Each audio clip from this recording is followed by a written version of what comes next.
சரியா 1999ல வெளிவந்து பட்டி தொட்டியெல்லாம் பட்டைய கிளப்பின படம் தான் இந்த மம்மி. அந்த படத்தை பார்த்த பிறகுதான் மம்மிங்கிற விஷயமே மக்களுக்கு ஆர்வம் வர ஆரம்பிச்சிச்சு. அந்த படத்துல குறிப்பிட்ட ஒரு சீன் வரும். அதாவது அந்த மம்மியை திறந்துடாதீங்க அப்படின்னு சொல்லி அந்த போர்டுல எழுவியும் இவங்க 5 பேரும் அந்த மம்மியை திறந்துருவாங்க. கடைசியில அந்த பிரமிடுக்குள்ளதான் இவங்க 5 பேரையும் அந்த மம்மி சுத்தி சுத்தி அடிக்கும். ஆனா இந்த ஒரு சீனு உண்மையிலே நடந்துச்சு அப்படின்னு சொன்னா உங்களால எத்தனை பேரால நம்ப முடியும்? சரி, அந்த சீனை நம்ம படத்துல பார்க்கும் போதே ரொம்ப பயமா இருக்குமோ, இது உண்மையிலே நடந்துச்சு நீ எப்படி சொல்ற அப்படின்னு கேட்டீங்கன்னா, எகிப்து வரலாற்றில் நடந்த ஒரு மிகப்பெரிய விஷயத்தை இந்த வீடியோல பார்க்க போறோம். சோ வீடியோக்குள்ள போயிடலாம் வாங்க. நான் தான் உங்க டிஎஸ் தமிழ்.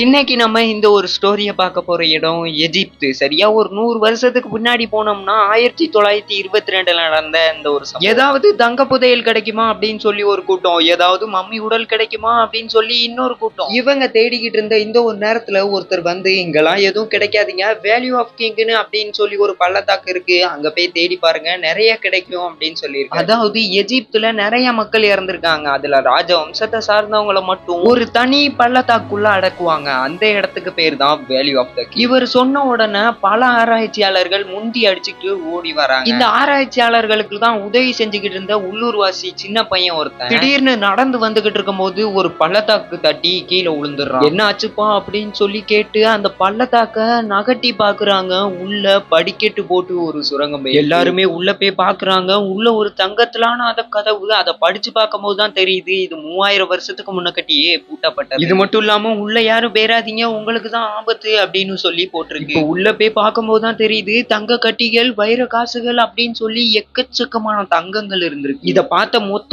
ஆராய்ச்சியாளர்களும் கையில கிடைச்சதை அள்ள ஆரம்பிக்கிறாங்க. அப்போ அதுல இருந்த ஹாவர்ட் அப்படிங்கிறவர் மட்டும் அது ஆராய்ச்சிக்காக லண்டனுக்கு எடுத்துட்டு போறாரு. எப்படியோ எடுத்துட்டு போய் அதை ஆராய்ச்சிக்கு ஸ்கேன் பண்றாரு. அதை பண்ணி இதை பண்ணி எப்படியோ மொத்தமா அந்த மம்மியோட டேட்டாவை எல்லாத்தையும் கலெக்ட் பண்ணிடுறாரு. சரியா 2வது நாளே உங்களுக்கு எப்படி இந்த மம்மி கிடைச்சது, எங்க கிடைச்சது அப்படின்னு சொல்லி வேர்ல்டுல உள்ள நியூஸ் சேனல் எல்லாமே வந்து கேட்டிருக்காங்க. அப்படி என்ன அது அபூர்வ மம்மி தெரியுமா? இதை தெரிஞ்சுக்க நம்ம இப்போ 3000 வருஷம் பின்னாடி போய் சரியா கிமு 1323 அந்த டைம்ல எகிப்தோட அரசரா இருந்தவர் தான் டூட்டகாமன். அந்த காலத்துல சொந்தத்துக்குள்ளே எல்லாரும் கல்யாணம் பண்ணிக்கிட்டதால நிறைய பேருக்கு ஒரு நோய் ஒண்ணு வந்திருக்கு. அதே நோய் தான் இவருக்கும் வந்திருக்கு. அந்த நோயினாலேயே அரசர் டூட்டகாமன் இறந்துடுறாரு. இறந்த டூட்டகாமன் அவருக்குன்னு ஒரு சுரங்க பாதையை தோண்டி நிறைய தங்கங்களை வச்சு அவரை உள்ள வைக்கிறாங்க.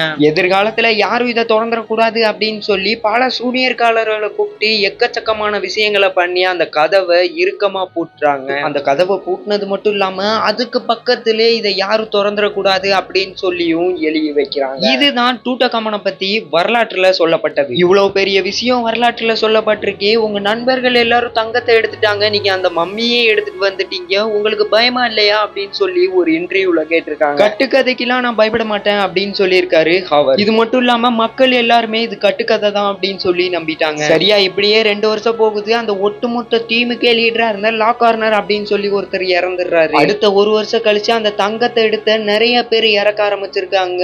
இது ஒரு போலீஸ் கேஸா மாறி இருக்குது. இது முழுக்க முழுக்க கட்டுக்கதை தான் அப்படின்னு சொல்லி நம்பிக்கிட்டு இருந்த ஹாவர்ட்டே கடைசியில பயப்பட ஆரம்பிச்சு. இதுக்கு காரணம் அந்த கதவை திறந்தது தான். அந்த கதவுக்கு பக்கத்திலே உள்ள இருக்கிற டூட்டகாமனை யாரும் தொந்தரவு செஞ்சிடாதீங்க, அப்படி நீங்க ஏதாவது பண்ணீங்கன்னா நீங்க கொடிய நோயினாலதான் இறந்து போவீங்க அப்படின்னு அந்த கதவுல சொல்லப்பட்டிருக்கு. இப்படி எல்லாம் போட்டிருந்ததே அப்படின்னு சொல்லி தன்னைத்தானே ஆறுதல் படுத்திக்கிட்டு இருந்தாரு. ஆனா கடைசியில நடந்ததே வேற. கிட்டத்தட்ட அதுல சம்பந்தப்பட்ட எல்லாருமே இறந்துட்டாங்க.